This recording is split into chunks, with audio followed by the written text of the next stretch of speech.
তো চলে এলাম নতুন আরও একটি ভিডিও নিয়ে। কেমন আছো তোমরা সবাই? আজকের আমার এই ভিডিওতে তোমাদের সকলকে স্বাগত জানাই। আশা করছি সকলে খুব ভালো আছো এবং সুস্থ আছো। তো সকাল সকাল সকাল নয়, এখন মোটামুটি দুপুর হয়ে গেছে, ওই 12টা সাড়ে 12টা মতো বেজে গেছে। তো প্রতিদেব গেছিলো বাজার করতে, আর বাজার থেকে আসার পর পুচকিটাকে বসিয়ে দিয়েছে বাইকের ওপরে, আর ওর আনন্দটা একবার দেখো বাইকে চেপে। কি আনন্দ কি আনন্দ না গাড়ি, কি আনন্দ! গাড়ি চাপিয়ে গেছে, বাইকের উপরে চেপে বাইকের টাঙ্কিকে থাবড়ে থাবড়ে একবারে একাকার করে দিচ্ছে, আর সেই চিৎকার করছে আর প্রচুর হাসছে। এত চিৎকার করতে শিখেছে পাকচিটা আমাদের, একদম পাকা বুড়ি একেবারে। দেখে মনে হচ্ছে মাত্র 5-6 মাস বয়স এই বাচ্চার, দেখে যেন মনে হচ্ছে বছর 2-1-এর। এত বুদ্ধি হয়ে গেছে আর এত পাকচি হয়ে গেছে, এত চিৎকার করে একবার যে একদম কানে তালা লেগে যায়। দেখো বাইকের উপরে উঠে কেমন করছে, যেন বাইকের কত কিছুই না বুঝে। আর এই যে টাঙ্কিটার উপরে হাত দিয়ে এত চাপড়াচ্ছে, ওটাতে কি মজা পাচ্ছে জানি না, চাপড়াচ্ছে আর হাসছে, চাপড়াচ্ছে আর হাসছে। আর এখানটা চাপড়িয়েই বা কী পায়ও সেটাই বুঝতে পারি না। আর ওর এই কীর্তিগুলো আমরা বেশ এনজয় করি কিন্তু। যাই হোক, এইদিকে তো আমি রান্নাবান্না চাপিয়ে দিয়েছি, ভাতটা আমার হয়ে গেছে, আর আমি তরকারিও চাপিয়ে দিয়েছি একটা। ভাতের ফ্যানটা ঝরতে দিয়েছিলাম, ফ্যান ঝরে গেছে, এখন হাঁড়িটা তুলে নিলাম। হ্যাঁ, দেন ভাতের যে বাষ্পটা সেটা একটুখানি বার করে ঢাকা দিয়ে গুছিয়ে রাখলাম। আর এই দিকে একটা তরকারি বসিয়েছি, ফুলকপি, আলু, বেগুন, বিনস, গাজর এই সব দিয়ে, মানে এগুলো ভাজতে বসিয়েছি। ভাজা হয়ে গেলে একটুখানি জল ঢেলে দেবো। আর জীবনে প্রথমবার আমি এই রঙিন সবজি দিয়ে, শীতকালের রঙিন সবজি দিয়ে পোস্ত বানাচ্ছি। এর আগে অনেক কিছুই পোস্তই খেয়েছি, সব সবজি দিয়েও পোস্ত বানিয়েছি, সেটাও খেতে খুব ভালো লেগেছে। আজকে দেখলাম যে বিনস, গাজর, ফুলকপি টুলকপি ঘরে অনেক রয়েছে, তো ভাবলাম যে কি করা যায়, একে তো নিরামিষ, তো কি করব ভাবতে ভাবতে ভাবলাম যে অন্য তরকারি করার থেকে পোস্তটা করে দেওয়াটাই ভালো, খেতে ভালো লাগবে। তো ওই জন্যই আর কি ভালো করে সবজিগুলো ভেজে নিলাম, তারপর একটুখানি জল আর লঙ্কা গুঁড়ো দিয়ে একটু সেদ্ধ হতে দিলাম। মানে ভাজতে ভাজতে সেদ্ধ তো হয়েই গেছিলো, কিন্তু তাতে যাতে একটু মাখা মাখা টাইপের হয় সেই জন্যই একটু জল দিয়ে ঢাকা দিয়ে দিয়েছিলাম। এরপর পোস্ত বাটাটা দিয়ে নেড়ে চেড়ে আর নামিয়ে নেব। সত্যি কথা বলতে খেতে কিন্তু বেশ ভালোই হয়েছিল, আর সেই সঙ্গে দেখতেও বেশ ভালো হয়েছিল, যেহেতু লাল সবুজ সাদা একদম কালারফুল হয়েছিল আর কি ব্যাপারটা। আর এই দিকে দেখো রোদ তো দিয়েছে বেশ ভালোই, তো রোদে সব আজকে শুয়ে বসে রয়েছে। আর আমাদের পুচকি কি করছে দেখো, বুকের উপরে বসে ওর জেঠুর গাল টাল চেটে একদম একাকার করছে আর আদর খাচ্ছে। তো এই যে ওদের দুজনের চলছে ভেলকি, আর আমাদের পুচকুটার সাথে যত যা ভেলকি করতে পারবে ও ততই ভালো। ঘরের মধ্যে একদমই থাকবে না, ঘরের মধ্যে কোনো মানুষজন দেখতে পাবে না, তো ঘরে থাকবে না, বাইরে বার করে চুপচাপ রাখো, দাঁড়িয়ে থাকো, বসে থাকলে হবে না, দাঁড়িয়ে থাকো, লোকজন দেখবে, ওর সাথে একটুখানি ভেলকি করো, তাহলেই ঠিক আছে। এখন ওই যে জেঠুর বুকের উপরে শুয়ে আর কি করছে না করছে সব মানে দেখতে পাচ্ছ তোমরা ভিডিওতে। তো ওই শুয়ে থাকতে থাকতে ওদের আবার রোদ লাগছিল, কারণ আজকে রোদের তাপটা বেশ ভালোই ছিল। তো জেঠু আবার কী করলো, মাথাতে দিয়ে দিল গামছা ঢাকা। তো ও আর কি গামছা ঢাকার মধ্যে থাকে, গামছা মুখের মধ্যে ঢাকা দিয়ে দিলে মানুষ দেখতে পাচ্ছে না, শুধু কথা শুনতে পাচ্ছে, তাতে তো হবে না। ওর কোথায় কে কী বলছে না বলছে সব কিছু দেখতে হবে, শুনতে হবে, জানতে হবে, বুঝতে হবে, তবেই ওর শান্তি। যাই হোক, প্রথমেই তোমাদের দেখিয়েছিলাম না, ওই বাজার করতে গেছিলো, তো বাজার হচ্ছে পুজোর বাজার করতে গেছিলো, আর সেইখান থেকে এই যে কুল নিয়ে এসছে। তো এই একটা পাকা কুল ছিল, আমাকে বললো যে কাটো, কেটে খাও, কুলগুলো কেমন কি দেখো। তো দেখলাম কুলগুলো সাইজটা তো বেশ বড় বড়ই ছিল, আপেলের মতো, আর বীজটা দেখো একেবারে কম, মানে এতটুকুনি। গলা শুকনো হয়ে যাবে,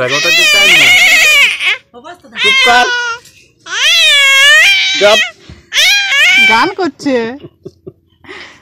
কাদা কুলের বউ বড় ঢাকা লিখে মাথা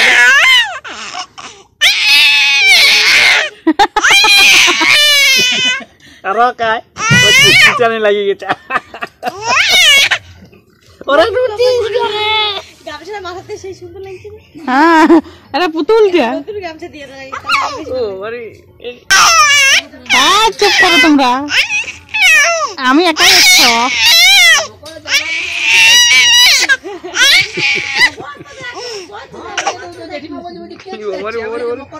গোটা মুখে আমার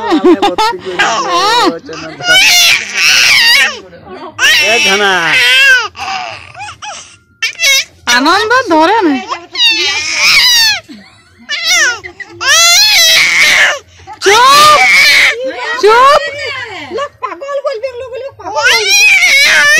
চপ চপ অতলায় গলাটা ব্যথা করে। হ্যাঁ চুল টানছো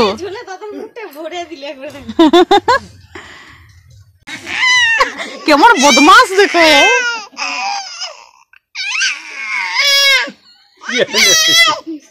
তোর কি হলো? হ্যাঁ পটকো পুচকিটার যে আজকে কি হয়েছে, প্রচুর চিৎকার করছে, প্রচুর আনন্দ করছে। আজকে অ্যাকচুয়ালি ছিল এখান, তো এই এখান যাত্রাই মনে হয় ও করছিল। যাই হোক, এইদিকে আবার মাছ রান্না করছি, মানে মাছ আমি আর শাশুড়ি মা খাবো না, কিন্তু ওর জন্য 2 পিস মাছ রান্না করে দিচ্ছি পোস্ত দিয়ে, মানে রুই পোস্ত, রুই মাছ পোস্ত দিয়ে রান্নাটা করছি।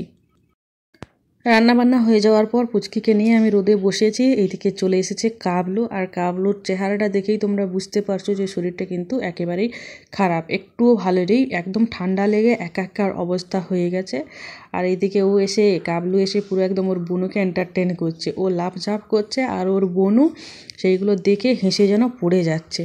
আর আজকে আমাদের এইদিকে প্রচুর, মানে আজকে নয়, বিগত 3-4 দিন ধরে প্রচণ্ড পরিমাণে মাইক বাজছে, আর সেই মাইকের তালে তালে এই যে কাবলু আমাদের ধারের উপরে উঠে নাচ করছে। আর এইদিকে পুচকিটা তার নাচ দেখে হেসে চিৎকার করে যেন গড়াগড়ি খাচ্ছে। ওর নাচ একবার করে দেখছে আর একবার করে হেসে আর করে যেন গড়াগড়ি খাচ্ছে। তো দেখো, এটা যেন একদম পাকচি হয়ে গেছে। ওই যে এইদিকে কাবলু এই ধারের উপরে নাচ করছে, আমি যখনই ওর দিকে ক্যামেরাটা ঘোরাচ্ছি তখনই ও বলছে বুনুর দিকে ক্যামেরা ঘোরাও, বুনুর দিকে, ওই দিকেই দেখতে ভালো লাগছে, আমাকে দেখাতে হবে না, তুমি বুনুকে দেখাও। তো এই যে বুনু দেখো ওর দিকেই তাকিয়ে আছে আর প্রচুর হাসছে। মোটামুটি বিকেল হয়ে গেছে, 4:30-5টা মতো বেজে গেছে। তো আজকে এখান যাত্রা, আর এখান যাত্রাতে আমাদের বাড়িতে লক্ষ্মী পুজো হয়, যেটা আগে এখান পুজো বলা হয়। তো ওই যে এখন আলপনা দেওয়া চলছে, এইদিকে পুচকু আমাদের সেজে গুজে রেডি, সোয়েটার পরে। তো এইখানে যে আলপনা দেয়, এই আলপনায় অনেক কিছু নিয়ম থাকে, মানে অনেক কিছু আঁকতে হয় আলপনায়। তো তার মধ্যে একটা জিনিস হচ্ছে মাছ আঁকতে হয়, যেটা শাশুড়ি মা আঁকতে পারছিল না, রূপসা চেষ্টা করছিল কিন্তু রূপসাও পারলো না। তো লাস্টে আবার রাখি এলো, পুচকুকে আমার কোলে দিয়ে আর রাখি এই মাছটা আঁকছে, বেশ ভালোই কিন্তু এঁকেছে মাছটা, একদম শর্ট করে ইজিলি মাছটা এঁকে দিল।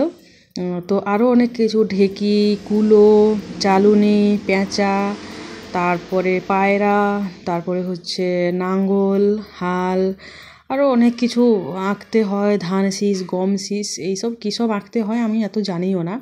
তো সেইগুলোই সব এই আলপনা দিয়ে আঁকতে হবে। আর তার সঙ্গে আবার কিন্তু গম ফুল, মূলো ফুল, আবার কী সব ফুল দিয়ে, সর্ষে ফুল, শিম ফুল, এইসব ফুল কিন্তু এই পুজোয় লাগে। তো এইদিকে আলপনা আঁকা হচ্ছে, আর ওইদিকে আমাদের একটা মেলা বসেছিল ক্যানেল পাড়ের ওইদিকে, ওখান থেকে কাকু পুচকুর জন্য একটা বেলুন কিনে নিয়ে আসলো। গতকালকেও কিনে নিয়ে এসেছিলো, তো সেটা ফেটে গেছিলো, তো আজকে আবার আরেকটা কিনে নিয়ে আসলো। আর সন্ধে নাগাদ আলপনা দিয়ে কমপ্লিট হয়েছে। আর এখন এই যে পুজোর সব প্রস্তুতি চলছে। এইদিকে পুচকিটা রূপসা মানে ওর দিদির কোলে বসে আছে আর ভেলকি করছে। ওর তো যত ভেলকি করতে পারে ততই ভালো। আর এরই মধ্যে কিন্তু কুয়াশাও প্রচণ্ড পরিমাণে পড়ছে, মানে মারাত্মক পরিমাণে কুয়াশা পড়ছে। আজ কয়েকদিন ধরেই এত কুয়াশা পড়ছে যে বেলা 12:30-1টা পর্যন্ত একদম সকাল হয়ে থাকছে, আবার বিকেল হতে না হতেই যেন কুয়াশায় ঘিরে নিচ্ছে। আর ঠান্ডাটাও কিন্তু বেশ জাঁকিয়ে পড়েছে। এদিকে কাকিমা শাড়ি টাড়ি পরে রেডি, হ্যাঁ একটা ছবি তুলবো ভাবলাম, কিন্তু অন্ধকারে আর ছবিটা তোলা সম্ভব হলো না। তো এদিকে কাকিমা পুজোয় বসে গেছে, এদিকে শাশুড়ি মা পুজোর ফল টল কাটাকাটি করছে। তো পুজো হচ্ছে, এদিকে আমি শাঁখ বাজাচ্ছি, পুচকি আছে আমার কোলে, কিন্তু ও আমাকে শাঁখটা কিছুতেই বাজাতে দেবে না, মানে ও বলছে যে শাঁখটা আমি নিয়ে বাজাবো। তো শাঁখটা বারবার আমার হাত থেকে নিয়ে নিচ্ছে আর নিজে মুখ দিয়ে করছে শাঁখটা। তো এদিকে আমি শাঁখ তো বাজিয়েই যাচ্ছি, কিন্তু দেখো ও কিন্তু এই দেখো সুযোগ পেলেই ও শাঁখটা ছাড়িয়ে নিচ্ছে আমার কাছে, আর না দিলেই কাঁদছে, আর শাঁখটাকে নিয়ে মুখের ভিতরে ঢুকাচ্ছে, মানে যেটা দেখবে সেটাই ওকে করতে হবে। শাঁখটাকে নিয়ে মুখের ভিতরে ঢুকাচ্ছে কিন্তু বাজছে না, তখন আবার বিরক্তি হয়ে যাচ্ছে।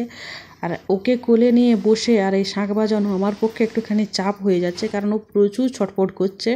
যখন শাঁখটা আমি নিয়ে নিয়েছি তখন তো আরও বেশি, শাঁখটা নেওয়ার জন্য একেবারে হরবড় হয়ে যাচ্ছে।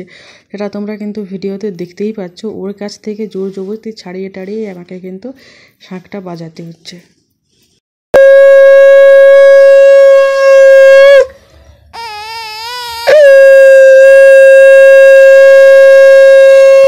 তো ফাইনালি চলে আসি রাত্রের খাবারে। এখন রাত্রের খাবার বানাচ্ছি। আর আজকে তো এখান যাত্রা, তো পিঠে টিঠে করতে হয় আর কি।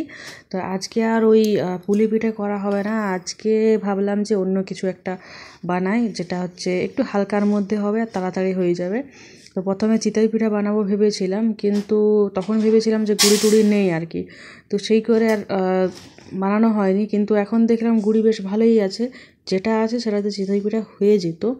তো তখন যেহেতু দেখা যায় যে চিতই পিঠা করতে গেলে গুড়িটা একটুখানি ভিজিয়ে রাখতে হয়, মানে গুলে রাখতে হয়, সেই করে একটু অসুবিধা হয়ে গেল, তো হলো না। তাই এখন বানাচ্ছি হচ্ছে সিমুইয়ের পায়েস, আর সেই সঙ্গে রুটি আমার শ্বশুরমশাইয়ের জন্য। মানে শ্বশুরমশাই তো পিঠে টিঠে খায় না, মানে যাই ঘরে রান্না করি না করি রুটিটা কিন্তু করতেই হয়, 4-5টা রুটি করতেই হয় প্রত্যেক দিন। সে পিঠে বানাই আর যাই ভালো মন্দ বানাই না কেন। তো এই জন্য প্রথমে এখন আমি রুটিগুলো করে নিচ্ছি। 4-5টা মতো রুটি করব, খুব বেশি করার দরকার নেই। এমনিতে তো পিঠে টিঠে খেয়ে সবাইকার পেট ভারী হয়ে আছে, খাবার দাবার কেউ খেতেই পারছে না।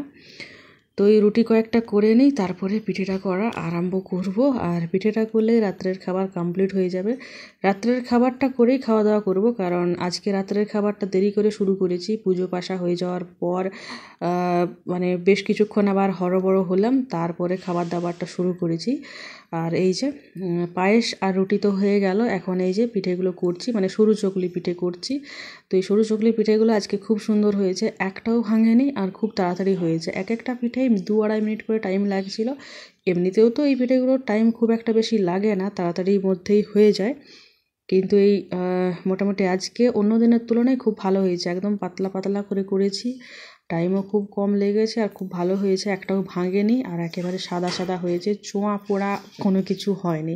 আর এই যে গুলনিটা কিন্তু হাত দিয়ে যে গোল করছিলাম তাল পাতা দিয়ে, এটাও কিন্তু খুব সহজেই হয়ে গেছে। অন্যদিন যেন টেনে টেনে একসা হয়ে যায়। তো আজকে হয়তো মুড ভালো ছিল, সেই জন্যই খাবারগুলোও সব ভালো হয়েছিল। তবে পায়েসটা একটুখানি গন্ডগোল হয়ে গেছিলো। যখন পায়েসে চিনি দিই তখন আমার পতিদেব বলছে একটু অল্প করে চিনি দাও, যাতে বেশি মিষ্টি না হয়।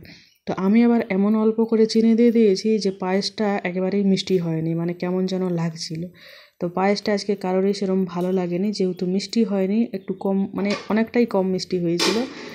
যাই হোক, ফেলান যায়নি, সবাই খেয়ে নিয়েছে। তো চলো পিঠেগুলো ঝটপট ঝটপট বানিয়ে নিই। আর ভিডিওটা আজকে এখানেই রাখলাম। কেমন লাগলো আজকের এই ভিডিও দেখতে তোমরা কমেন্টে জানিও। তো ভালো লাগলে একটা লাইক করে দিও। আর সবাই ভালো থেকো, সুস্থ থেকো, সাবধানে থেকো। মকর সংক্রান্তির 3টে দিন তোমাদের কেমন কাটলো কমেন্ট করে জানিও। আমার কেমন কাটলো না কাটলো তোমরা তো ভিডিও তো দেখতেই পেলে। তো আজকের ভিডিও এই পর্যন্তই থাকলো, দেখা হচ্ছে খুব শীঘ্রই আবারও নতুন একটি ভিডিওতে। আজকের মতো তাহলে এই পর্যন্তই। সকলকে জানাই শুভরাত্রি, গুড নাইট।